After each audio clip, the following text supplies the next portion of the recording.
Welcome to the Melany Viljoen podcast, all the way from Tammy Taylor Nails South Africa head office. In my podcast, I interview some of the most influential people. My podcast is here to inspire you and to help turn you into the superstar that I know you can be. We have a very special guest here today, Katlego, Danke. She is a South African actress, TV presenter, and radio DJ. How did you get started? So I had to ask myself a very, very serious question, I think, about first year varsity. And after failing a BCom, oh my gosh. I was like, okay. That must have been so sad for you. Devastating, especially because I was always like a very high performing student. And hard on yourself. And it was like, what? So, what's happening? I suppose it was accumulation of things. My parents got divorced the previous year. That's usually a factor. Exactly. So, there was a lot going on that I wasn't necessarily aware of consciously. Yeah. And so at the end of that year, when I failed the BCom, I then had to ask the question, what do I want to do? Yeah. Who am I? Yeah. What is it that I want to do in this world? At least you figured it out early on, right? Yeah. And that's the thing. That was the make or break. In that moment, my father was like, okay, I'm happy to support you in whatever it is under the sun you want to do. Oh. I'm sorry for forcing you into the BCom, but now you have the knowledge now. And now I'm willing for you to do whatever, and I'll support you. But whatever it is, make it work. Make it work. Make it work. So I had to ask myself, okay, what makes me tick? Yeah. What am I happy doing? What am I passionate And so about? you had to go and figure that out. Yeah. And how long did it take? It didn't even take long. I think it took about a week. Did you just know you loved acting and presenting and I suppose people? I went to what I was like, okay, what do I like doing? And I was like, okay, I really enjoy the acting. I enjoy doing. Yeah. And I was like, okay, what have I been good at consistently?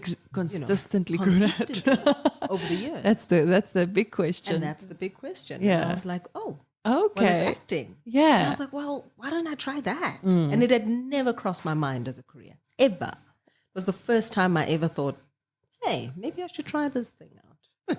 Wow. And so did you practice? Did you watch videos? Who set you up to do that first role or that first interaction or audition? How did that happen? So what happened for me was that I went through a 4-year degree. I got my honors in acting. So when I graduated eventually, thank you, I then, I thought to myself, which area of acting, where in the industry do I want to go? Because you're young and you're new to the industry and you don't know so much and you're just like, okay, let me just explore. It's great that you were open to explore. Yeah. Because if you start with like your own ideas and you kind of have this way that you want to do things and it's acting, it kind of changes every day. Then that can't work really. So you have to be open to explore, right? Absolutely. I'm an open mind and what we do is essential. Yeah, very. Absolutely essential because you've got to have that creativity, right? Yeah. To be able to go into any space, any mind space, any physical space, create any environment. Create an environment, right? So all of those things, you've got to be very open-minded. So when I went into it, I was just like, okay, if whatever it is that lands on my plate, I'll try it. I'll give it my best shot and I'll try it and see. I think giving it your best is already step one to success, right? Always. Just give it your best. Always. You can't go wrong. You can't go wrong. Because even if you don't get it right 100%, but at least you've given your best shot and you've had the best experience of it. So next time, do I do something different? Yeah. Do I change something? Do I go a different route? And so giving it your best is really hard work. Exactly. It's really like you have to apply your mind. You have to apply your mind. But with something that you enjoy, comes easy. Oh, right. It's like, oh, wow, okay, this doesn't even feel like work. Okay. I think sometimes we don't really get how some people enjoy it so much. And then we're like, oh my gosh, it's such hard work probably. You're like, no. It's fun. Yeah, and it's a lot of fun, you know. So I think I learned a lesson in that, to have work feel like fun, you have to do something you enjoy. And really, really be able to apply yourself so that during the hard times, when it gets a little bit harder to pull yourself out of bed or you've got challenges, then at least you've got that passion that drives you. I really love what you say about enjoy, right? And I feel like we should zoom in on that a little bit. Because a lot of times when you're so hard on yourself and you haven't found that passion yet, it's kind of like torture to try and make money, and you kind of don't even enjoy the people that you're working with maybe. Yeah. And I mean, that's just bad for any human being not to enjoy. And so if you're surrounded by really negative people and you work in a job where you're not enjoying it, I'm not saying you have to enjoy all of it all the time, but some of it at least has to be a little bit of, a passion or fun, not fun necessarily, but a passion, something that you feel is making an impact somewhere. And that, again, is the next step. Yeah. So for me, in every role that I've taken, in everything that I've ever done, I've always had to ask myself, how is my role translating to the public? Right? That's true. So what is it somebody can take away from this role? Yeah. I've always been drawn to roles that, for me, uplift, particularly uplift women. Yes. Because I'm like, we need more stories where little girls can look up and say, that could be me. Yeah. Or I'm in that situation. I could make a different choice. I could choose maybe something different that could make me happy, that could make me successful, that could make me, a little bit more comfortable in my life. Your life, just a little bit. Yeah. But just to give that upliftment, I think in everything that I do makes the difference. Everything, It makes me just feel like at least my job is having an impact some way, somehow. Yeah, that's part of living purposefully. Absolutely. I've researched a little bit, like long time ago, about what makes you happy in a day. And I mean, there's a few things. One of it being feeling like you are adding value somewhere and feeling like you are making an impact. It's just human nature to want to feel like you are doing something great, even if you're not. You just want to feel like it, at least. You just want to feel like it. And it also boils down a little bit to what kind of a personality you are, right? Yeah. And so it sounds like you're an accommodator. You get those three personalities that Harvard broke it down to, right? 5 and then 3, which is the accommodator, relationships first. Almost putting people first before you. Then you have an assertive that's very much like Donald Trump. Time is money. Yeah. Doesn't care about the relationship, Doesn't care what they do. They do know how to make money. And then there's the analyst.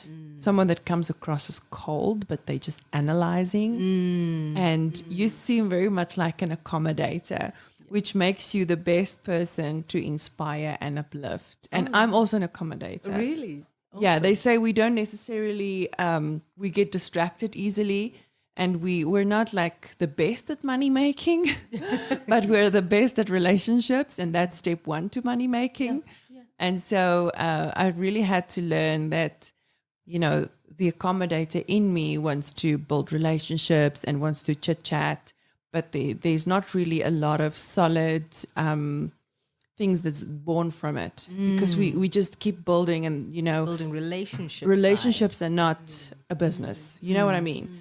And so, but those are the best people to uplift other people. And I think that those are the women who are uplifting other. The world, yeah, right? We're changing the world. Yeah. Because at the end of the day, businesses aren't built on things. Yeah. Businesses are built on people. Yeah, exactly. It's people who run businesses. Yeah. It's people who get things done in businesses. So if you don't have that relationship aspect to being a leader in business, then you're going to miss out on the whole thing. Yeah, It'll all fall apart. You can employ the assertives and the analysts. Absolutely. Absolutely. But we are in the business of people. Yes. And so people first. Yeah, you're absolutely right. There is no business. Business runs on people. Without people, there are no corporations. business. There are Operations are people. Absolutely. Absolutely. So I think it's a very strong value to have. Yeah, absolutely. And I think, for the longest time, like we think that it's about relationship building only and not about the business side. And I'm like, well, you can get people who are going to run those businesses for you. That aspect absolutely of business, that could right? be assertive, and that could, they call it good cop, bad cop, but it's not really bad cop. It's just the assertive cop. It's just the assertive cop. Exactly. Yeah. And even that, assertiveness isn't necessarily a bad thing. You don't have to be a terrible person to assert. Exactly. It's like they say Oprah is an assertive. Yes. But she's not an ugly person while she asserts. Exactly. She's just, straightforward. Very clear. Very clear, exactly. Without burning or bombing the bridge, Absolutely. Basically. Absolutely. Yeah. So there's always like a little balance of both. I think that as human beings, we can all learn other aspects of other personalities. Absolutely. We can always strengthen our other parts that are a little bit weaker. But acknowledge and embrace the parts that we are and the parts that are strong. Yeah. And use know your strengths, know your weakness, and go from there. Absolutely. Build on it. Because it's a strength for a reason. Yeah. There's a reason why we were all created the way we are. We're all uniquely formed. Absolutely. And every single part of you is essential to your purpose, to who you're supposed to be in the world. So without that, and without you embracing it, you won't be able to stand on your strength and be able to achieve whatever it is you're meant to achieve in this planet. What are you hoping to leave behind one day when you are not on planet Earth anymore? I'm hoping to leave a tribe of women who are self-assertive, independent, outgoing, like doing the most amazing things on this planet. Well, this is like achieving. Part of it. Exactly. Your voice is going to be, what do they call it? In the universe. Forever. This podcast is there, going to be there forever. Absolutely. And so you wish to leave a tribe of women behind that are powerful and strong and achieving amazing things, and living their dreams. Yeah. That for me would be, I can rest. Yeah. My soul can rest. And if you're not living the dream, just find some happiness in what you do. Absolutely. Some passion. And that is absolutely possible with whatever you're doing. It doesn't matter what you're doing. Even if you're in a job you hate. Find something small that you love doing in that job. And it'll get you by. And I think, don't you think step one is to just avoid the negative people? Yeah, that's true. Have you dealt with negative people in the past? A lot. Really? A lot. That are just like, they're so down and and they just want to complain. And everything's always awful. You're like, what's going on? No, it's awful. It's horrible. Yeah. I think, Shame, our caveman brain is wired to be 75% negative. And we must be aware of that, that your brain wants to protect. True. That there's a reason they call it the fight or flight mode. That's true. Neither one is good. Yeah. But now we're introducing fight, flight, or make friends. Can I eat it? Nice Can it eat me? Or can I mate with it? Can I be friends with it? Oh. And so there should be that third one that we work into. I think the accommodators in us would have that third one, that third aspect. We'd see the third aspect first. Yeah, and so the assertives will just have a fight or flight, and people must be aware of it. Like your brain is wired to fight or flight. Yeah. And then you're in panic mode. So that destroys society. Fight or flight destroys society. It does. So we need to find a way where we're embracing other people, trying to form bonds. Neither one includes making friends. Yeah, exactly. And influencing people. If you're running away from people or if you're fighting it. It's not building anything. It's not building anything. Right? Yeah. So we want to get to a stage where everybody's building together. They're working together to build, absolutely. And even build each other. Yeah. Because I think sometimes we always think of building as building something. Yeah. But we forget that actually as human beings, we don't stand alone. We're communities for a reason. We need that human connection. We need the connection, but honestly, based on the research that your brain is negatively wired, right? 75%. I think it's just a human nature response